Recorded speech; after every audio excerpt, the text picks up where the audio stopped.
ओम शांति ओम शांति 26 जून 2025 महावाक्य बाबा कहते मिठे बच्ची एबे तुमको निंदा स्तुति मान अपमान दुख सुख सबकिछि सहन करने को हेब। तुमर सुखर दिन एबे पाखई आसुछि। आजिर प्रश्न अछि बाबा निजर ब्राह्मण संतान मानकु केउ चेतावनी अर्थात वार्निंग देउछन्ति। बाबा निजर ब्राह्मण संतान मानकु केउ चेतावनी अर्थात वार्निंग देउछन्ति। उत्तर पिला माने केबे हेले बाबांको उपरे रुष नाही। जदि बाबांको उपरे रुषिब तेबे सद्गति ठारू मध्य रुषिजिब अर्थात वंचित होइजिब। बाबा वार्निंग देउछन्ति रुषिला बाला पिला मानकु बहुत कड़ा दंड मिलिब। परस्पर मध्यरे किंबा ब्राह्मणी अर्थात निमित्त भौणीको उपरे मध्य रुषिबा द्वारा फूल हेबा परिवर्ते कंटा होइजिब। सेथिपाई बहुत बहुत सावधान रुह। गीत अछि धीरज धर मनुआ। ओम शांति। मिठा मिठा शिकिलधे संतान माने गीत शुणिले तुम मानकर जन्म जन्मांतरर जेउ दुख रहिछि से सबु दूर होइजिबा दरकार। एही गीतर धाड़ी को शुणी तुमे जानुछ एबे आमर दुखर पाठ समाप्त हेउछि। एबे सुखर पाठ आरंभ हेउछि। जिए संपूर्ण रूपे जानी नाहंती सेमाने कौनसी ना कौनसी कथारे दुख निश्चय देखि थांती। एठारे बाबांको पाखकु मधुबन आसीबा समय रे मध्य रास्तारे कौनसी ना कौनसी प्रकारर कष्ट अनुभव होइथाय। बाबा बुझी पारुछंती बहुत संतान मानकु कष्ट हेउथिब। जेबे तीर्थ यात्रा रे जांती तो केउठी भिड़ होइथाय, वर्षा होइथाय, केबे तोफान मध्य आसीथाय। वर्षा होइथाय केबे तोफान मध्य आसीथाय। जे निष्ठावान भक्त होइथिबे सेमाने तो कहिबे किछि जाए आसे नाही, आमे भगवान को पाखकु जाउछु। भगवान को ठारे विश्वास रखी यात्रा को जाई थांती। मनुष्य मानकर अनेक भगवान रहिछन्ति। जे दृढ़ मना होई थांती सेमाने तो कहि थांती कौनसी आपत्ति नाही, भल कामरे सर्वदा विघ्न पड़ी थाए। ताहेले कौन घर को फेरी जिबा? केही केही मध्य फेरी जाई थांती। केबे विघ्न आसी थाए, केबे विघ्न आसी न थाए। बाबा कहुछन्ति संतान माने एहा मध्य तुमर यात्रा अटे। तुमे कहिबो आमे बेहद बाबांको पाखकु जाउछु। सेही बाबा समस्तंकर दुख हर्ता अटंती। तुम मनरे एही निश्चय अछि। आजिकाली देख मधुबन रे केते भिड़ हेउछि। बाबांको चिंता रहुछि। बहुतंकु असुविधा मध्य हेउथिब। तळे मध्य सोइबाकु पड़िथाय। बाबा चाहू नाहंती जे पिला माने तळे सुअंतु, किंतु ड्रामा अनुसारे भिड़ हेब। किंतु ड्रामा अनुसारे भिड़ होई जाउछि। कल्प पूर्वरु मध्य होइथिला, पुणी मध्य हेब। एथिरे कौनसी दुख अनुभव करिबा उचित नहे। एकथा मध्य जानिछ पढ़िला वाला केही तो राजा हेबे, केही पुणी रंक अर्थात साधारण प्रजा मध्य हेबे। काहार उच्च पद, काहार पद कम हेब, किंतु समस्ते सुखी रहिबे। एकथा मध्य बाबा जानिछन्ति।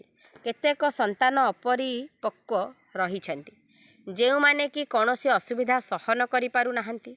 तांकर किछि असुविधा हेले कहिबे मु तुच्छाठारे एठाकु आसिली, अथवा कहिबे ब्राह्मणी जोर करी नेई आसिले। एपरि मध्य अछन्ति जेउ माने कहिथांती मते ब्राह्मणी अकारणे आनी हैरान करिदेले। संपूर्ण परिचय नाही जे विश्वविद्यालय को आसिछन्ति। वर्तमानर पाठपढ़ा द्वारा केही तो राजा हेबे, केही तो भविष्यतरे रंक अर्थात साधारण प्रजा मध्य हेबे। एठाकार प्रजा एवं राजा एवं सेठाकार प्रजा ओ राजा मध्यरे राति दिनर फरक रहिछि। एठारे राजा एवं प्रजा उभय दुखी अटंती, सेठारे उभय सुखी रहिथांती। एहा तो हेउछि पतित विकारी दुनिया। जदिओ काहा पाखरे बहुत धन रहिछि, बाबा बुझाउछन्ति एसबु धन संपत्ति माटीरे मिसिजिब। एही शरीर मध्य विनाश होइजिब। आत्मा तो माटीरे मिसु नाही।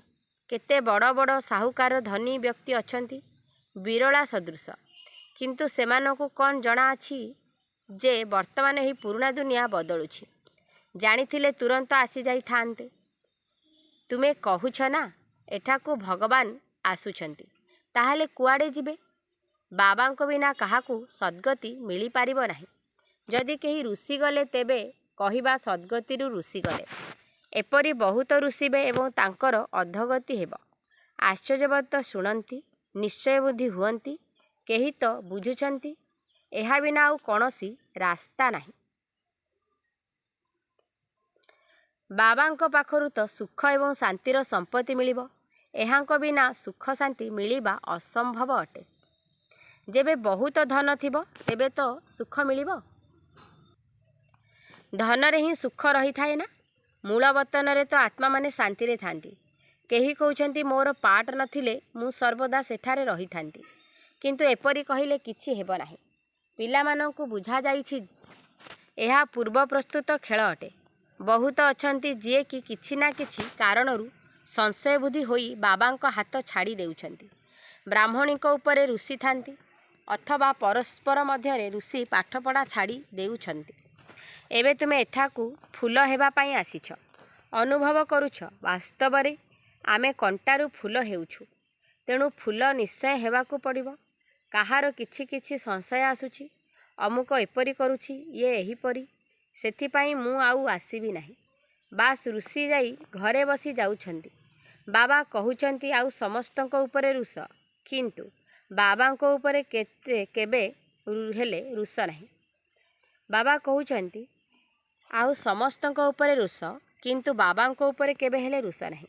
ବାବା ସାବଧାନ କରୁଛନ୍ତି ଦଣ୍ଡ ବହୁତ କଡ଼ା ଅଟେ। ଗର୍ଭରେ ମଧ୍ୟ ଯେଉଁ ଦଣ୍ଡ ମିଳୁଛି ସେସବୁର ସାକ୍ଷାତକାର କରାଉଛନ୍ତି। ସାକ୍ଷାତକାର ବିନା ଦଣ୍ଡ ମିଳିପାରିବ ନାହିଁ। ଏଠିକାର କର୍ମର ମଧ୍ୟ ସବୁ ସାକ୍ଷାତକାର ହେବ। ବାବା ସାକ୍ଷାତକାର କରାଇବେ। ତୁମେ ପଢ଼ିବା ସମୟରେ ପରସ୍ପର ମଧ୍ୟରେ ଲଢ଼େଇ ଝଗଡ଼ା କରି ରୁଷି ଯାଇ ପାଠପଢ଼ା ଛାଡ଼ି ଦେଇଥିଲ। ତୁମେ ଜାଣିଛ ଆମକୁ ପିତାଙ୍କ ପାଖରୁ ପାଠ ପଢ଼ିବାକୁ ହେବ। ପାଠପଢ଼ା କେବେ ହେଲେ ଛାଡ଼ିବା ଅନୁଚିତ। ତୁମେ ଏଠାରେ ମନୁଷ୍ୟରୁ ଦେବତା ହେବା ପାଇଁ ପାଠ ପଢ଼ୁଛ। ତୁମେ ଏଠାକୁ ସର୍ବଶ୍ରେଷ୍ଠ ବାବାଙ୍କ ସହିତ ମିଶିବାକୁ ଆସୁଛ। କେବେ ତ ଅଧିକ ସଂଖ୍ୟାରେ ଆସିଯାଉଛନ୍ତି। ତେଣୁ ଡ୍ରାମା ଅନୁସାରେ ରହିବା ପାଇଁ କିଛି ଅସୁବିଧା ହୋଇଯାଉଛି। ପିଲାମାନଙ୍କ ପାଖକୁ ଅନେକ ତୋଫାନ ଆସୁଛି। ଅମୁକ ଜିନିଷ ମିଳିଲା ନାହିଁ, ଏହା ମିଳିଲାନି, ଏହା ତ କିଛି ବି ନୁହେଁ, ସାଧାରଣ କଥା। ଯେବେ ମୃତ୍ୟୁର ସମୟ ଆସିବ ଅଜ୍ଞାନୀ ମନୁଷ୍ୟ କହିବେ ଆମେ କ'ଣ ଦୋଷ କରିଥିଲୁ ଯାହାକି ନିର୍ଦ୍ଦୋଷରେ ଆମକୁ ମାରୁଛନ୍ତି। ଏହି ଶେଷ ସମୟର ପାଠକୁ କୁହାଯାଉଛି ରକ୍ତର ଖେଳ, ନିର୍ଦ୍ଦୋଷୀ ହତ୍ୟା। ଅଚାନକ ବମ୍ ପଡ଼ିବ, ବହୁତ ସଂଖ୍ୟାରେ ମରିବେ, ଏହା ନିର୍ଦ୍ଦୋଷୀ ହତ୍ୟା ହେଲା ନା? ଅଜ୍ଞାନୀ ମନୁଷ୍ୟ ଏହିପରି ଚିତ୍କାର କରିବେ। ତୁମେ ବହୁତ ଖୁସି ହେଉଛ, କାହିଁକି ନା ତୁମେ ଜାଣିଛ ଏହି ଦୁନିଆର ବିନାଶ ହେବାକୁ ଯାଉଛି। ଅନେକ ଧର୍ମର ବିନାଶ ନ ହେଲେ ଏକ ସତ ଧର୍ମର ସ୍ଥାପନା କିପରି ହେବ? ସତ୍ୟଯୁଗରେ ଏକମାତ୍ର ଆଦି ସନାତନ ଦେବୀ ଦେବତା ଧର୍ମ ଥିଲା। କାହାକୁ କ'ଣ ଜଣା ଯେ ସତ୍ୟଯୁଗ ଆରମ୍ଭରେ କ'ଣ ଥିଲା? ଏହା ହେଉଛି ପୁରୁଷୋତ୍ତମ ସଙ୍ଗମ ଯୁଗ। ବାବା ଆସିଛନ୍ତି ସମସ୍ତଙ୍କୁ ପୁରୁଷୋତ୍ତମ କରାଇବା ପାଇଁ। ସମସ୍ତଙ୍କର ପିତା ଅଟନ୍ତି ନା? ଡ୍ରାମାକୁ ତୁମେ ଜାଣିଗଲଣି। ସମସ୍ତେ ତ ସତ୍ୟଯୁଗକୁ ଆସିବେ ନାହିଁ। ଏତେ କୋଟି କୋଟି ଆତ୍ମାମାନେ କ'ଣ ସତ୍ୟଯୁଗକୁ ଯିବେ କି? ଏହା ହେଉଛି ବିସ୍ତାରର କଥା। ବହୁତ ମାତା କନ୍ୟା ଅଛନ୍ତି ଯେଉଁମାନେ କିଛି ହେଲେ ବୁଝୁନାହାନ୍ତି। ଭକ୍ତି ମାର୍ଗରେ ପଡ଼ି ରହିଛନ୍ତି, ଜ୍ଞାନ ବୁଦ୍ଧିରେ ରହୁନାହିଁ। ଭକ୍ତିର ଅଭ୍ୟାସ ରହିଛି। କହୁଛନ୍ତି ଭଗବାନ କ'ଣ ନ କରିପାରିବେ?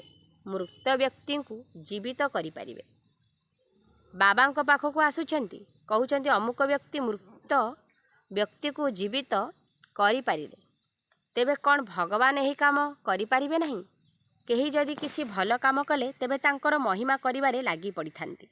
ପୁଣି ତାଙ୍କର ହଜାର ହଜାର ଶିଷ୍ୟ ହୋଇଯିବେ। ତୁମ ପାଖକୁ ବହୁତ କମ୍ ଆସୁଛନ୍ତି। ଭଗବାନ ପଢ଼ାଉଛନ୍ତି, ପୁଣି ଏତେ କମ୍ କାହିଁକି?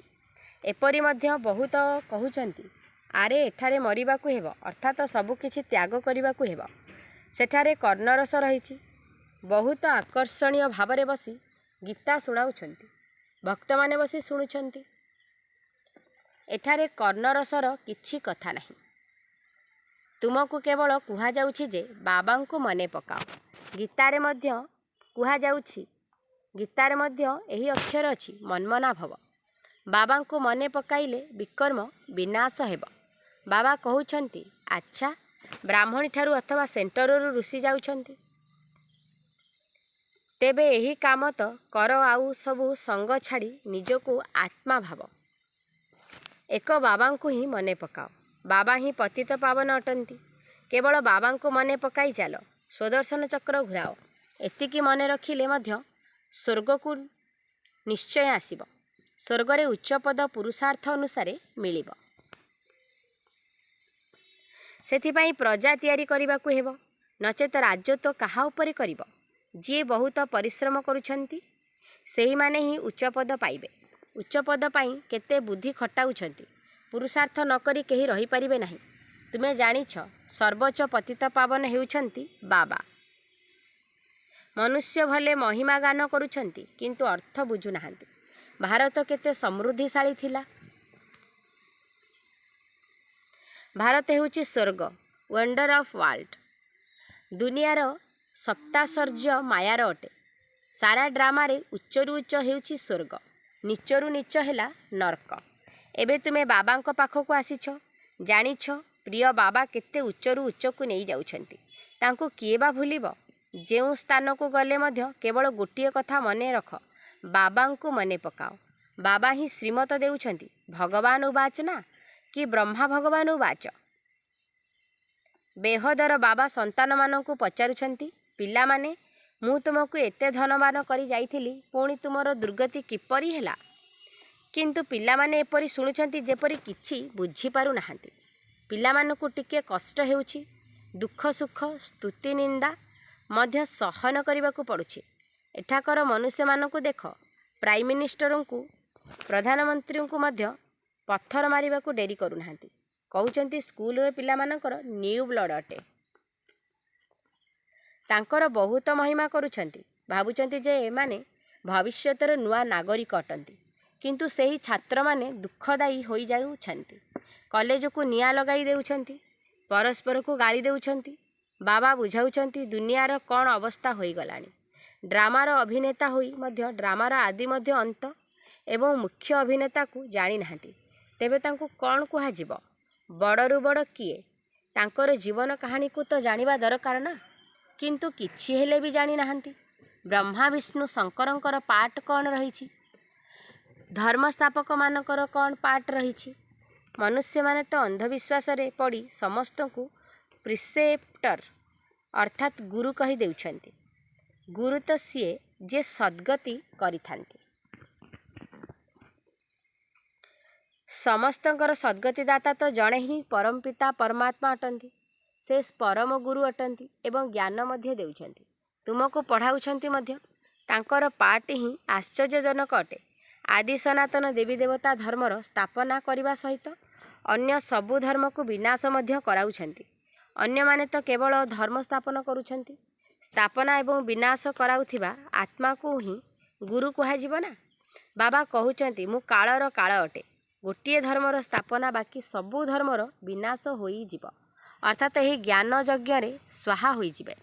ପୁଣି ନା କୌଣସି ଲଢ଼େଇ ଲାଗିବ ନା କୌଣସି ଯଜ୍ଞ ରଚନା ହେବ। ତୁମେ ସାରା ବିଶ୍ୱର ଆଦି ମଧ୍ୟ ଅନ୍ତକୁ ଜାଣିଛ। ଅନ୍ୟମାନେ ତ ସମସ୍ତେ ନେତି ନେତି ଅନ୍ତ ନାହିଁ ବୋଲି କହୁଛନ୍ତି। ତୁମେ କ'ଣ ଏପରି କହିବ କି? ବାବାଙ୍କ ବିନା ଆଉ କେହି ବୁଝାଇ ପାରିବେ ନାହିଁ। ତେଣୁ ତୁମେ ପିଲାମାନେ ବହୁତ ଖୁସି ହେବା ଉଚିତ।